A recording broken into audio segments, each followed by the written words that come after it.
All I want is a perfect bachelor.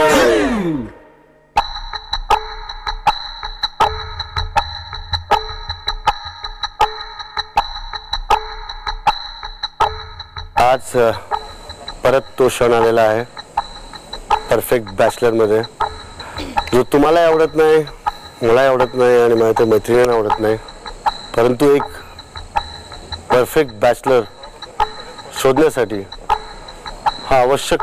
ही आवश्यक प्रक्रिया आहे. आतापर्यंत 2 मुलं बॅचलर्सनी नॉमिनेट केली आणि 2 मुलं माझ्या मैत्रिणीने नॉमिनेट केली. 7 बॅचलर्सनी सतीश या प्रवासात राहू नये असं सांगितलं आणि 2 जणांनी अमोलला मतं दिली नॉमिनेशनसाठी. आणि माझ्या मैत्रिणीने प्रशांत मोहिते आणि प्रशांत वाडेकर यांना नॉमिनेट केलं. सतीश प्लीज इकडे या.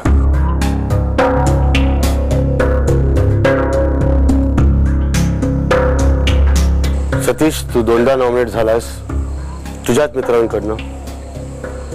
यावेळेस तू भरपूर साऱ्या मतांनी नॉमिनेट झालास, असं का होतं? मी प्रयत्न तर करतोय पण कदाचित त्यांना दिसत नसेल. मला असं जाणवते की माझ्यामध्ये प्रोग्रेस आहे, मी करतोय, पण कुठेतरी त्यांना त्यांच्या कंपॅरिझन मध्ये त्यांना असं वाटत असेल की हा थोडा वीक पडतो, त्यामुळे ते लोक मला नॉमिनेट करतात आहे. तुला असं वाटत नाहीस तू वीक आहेस? नाही, अजिबात नाही वाटत. इथे कोणाला असं वाटतं की सतीश आज राहावा?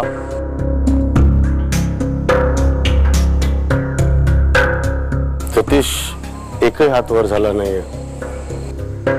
मी तो राहावा याच्यासाठी नाही हे करणार, पण त्याने जे आता सांगितलं की माझ्यात मला वाटतंय प्रोग्रेस आहे, माझं आधीपासून आमचं बहुतेकांचं मत येत होतं तुझ्यात जर प्रोग्रेस असेल तर तू ती आम्हाला दिसत नाहीये, काही कारणास्तव तू ती दाखवू शकत नाहीयेस. सतीश, तुला प्रत्येकजण बालिश म्हणतं, तू मान्य करतोय गोष्टीला? नाही करत मान्य मी. तुला वाटत नाही तू बालिश आहेस? अजिबात नाही. सतीश, तू आज जाशील का नाही हे आपण तुला थोड्या वेळात सांगू. त्याच्या आधी मी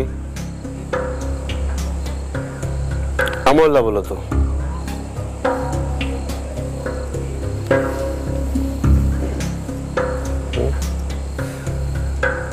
अमोल, तुला काय वाटतं? वाईट तर नक्कीच वाटतं नॉमिनेट झाल्यावर, पण जे 2 रिझन्स आले होते मला वाटत नाही की ते एवढे व्हॅलिड आहेत माझ्यासाठी.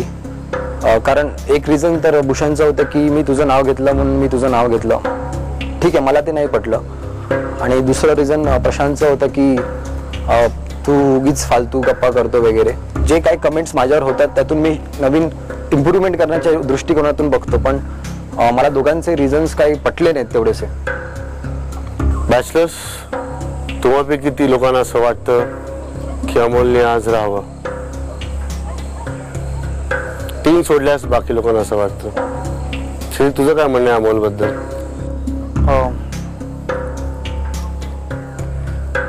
खूप चांगलं आहे आणि ज्या प्रकारे त्यांनी प्रोग्रेस करून दाखवला आहे, इम्प्रूव्हमेंट करून दाखवली आहे. सुरुवातीपासून तो स्ट्रॉंग कंटेस्टंट होता, त्यामुळे काय बोलण्याचा डाऊटच नाही. तर माझ्यामध्ये तरी राहावा. Thank you so much, so nice of you. Deepak, तुला का वाटतं की तो नाही राहायला पाहिजे? म्हणजे नाही वाटत, बस. असं काय स्पेशल रिझन आहे, म्हणजे आतमधून असं काही येत नाही त्याचे बॅड पॉईंट किंवा मायनस पॉईंट किंवा प्लस पॉईंट असं काहीच नाही. न्यूट्रल आहे मी. म्हणजे फक्त प्रतिस्पर्धा आहे म्हणून तुला असं वाटतं? म्हणून मला असं वाटतं. म्हणून तुला असं वाटतं की अमोलने आज राहू नये? बस. प्रफुल्ल, तुला काय वाटतं अमोलने राहावं? कारण की आहे, म्हणजे हरहुन्नरी आहे आणि प्लेझंट पर्सनॅलिटी आहे आणि मला नाही वाटत की काही व्हॅलिड रिझन, म्हणजे कोणाला जर तो प्रतिस्पर्धी आहे म्हणून तो राहावा नाही, this is not a perfect reason. कारण की मग तुम्हाला फेअर कॉम्पिटिशन नकोच आहे. मग मला नाही वाटत की विपुल आता जे बोला त्याच्याबद्दल मी कुठं सहमत आहे. त्याच्या व्हॅलिड रिझन दे ना.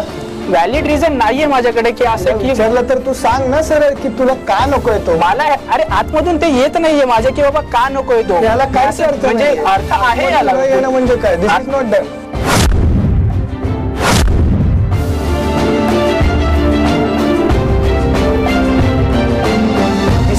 यार यार की बाबा मला नाही वाटत की तू राहावा आणि मला हेही नाही वाटत की तू न राहावा. त्याच्याबद्दल प्रत्येकाचे पॉझिटिव्ह पॉईंट असतात, निगेटिव्ह पॉईंट असतात. पण असं पण काय सांग ना, पॉझिटिव्ह काय निगेटिव्ह काय तू सांग ना. पॉझिटिव्ह चांगली की बाबा तू चांगली वेल पर्सन आहे यार, तू सगळ्यांबरोबर व्यवस्थित इंटरॅक्ट करतो. निगेटिव्ह पर्सन असं आहे, मे बी कधी कधी असं वाटतं की तू जे बोलते ते आर्टिफिशियली बोलते. हे त्याचे प्लस पॉईंट झाले, कधी कधी मायनस पॉईंट झाले. बोल ना. पण हे पण मला नाही येते ते मनापासून यार, कारण की मी ते दाखवू शकत नाही ऑफकोर्स. आणि त्यांना चांगलं कळत ते की बाबा मी भले माझ्याबद्दल की बाबा मी जेव्हा खोटं बोलतो किंवा खरं बोलतो ते समोरून बघू शकतात.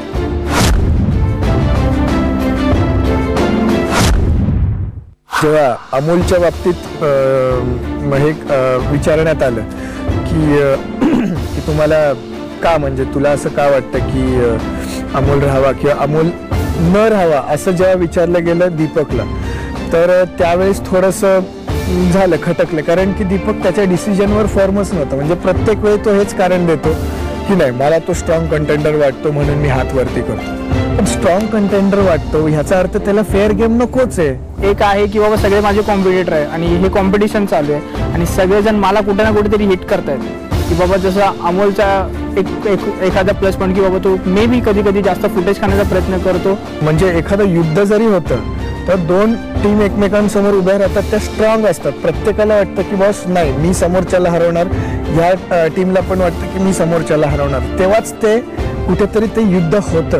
कारण की माझे सगळे कॉम्पिटिटर आहेत आणि मला पण हे कॉम्पिटिशन जिंकायचं, तर मी पण त्या पद्धतीने विचार करेल की समोरचा जावा आणि मी राहावं म्हणून. It's a part of game. Amol, तुझा परफेक्ट बॅटलर्स मधला प्रवास आज इथे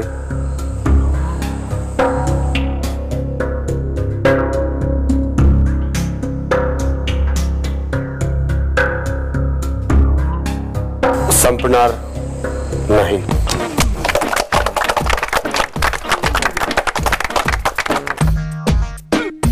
आज एलिमिनेशनची जशी जेव्हा प्रक्रिया सुरू झाली आणि सतीश नंतर राहुलने माझं नाव घेतलं तेव्हा खूप टेन्शन आलेलं. कारण खूप लवकरच एलिमिनेशनला नॉमिनेट झालेलो मी.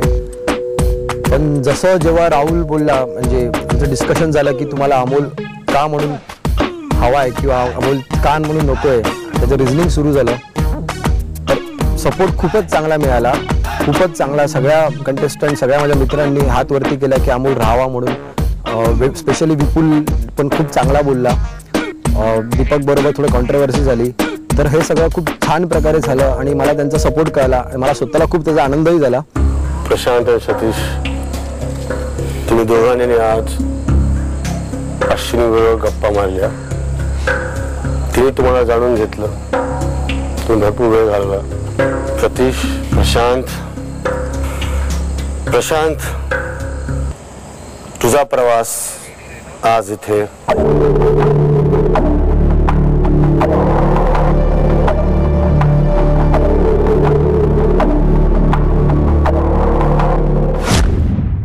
All I want is a perfect bachelor.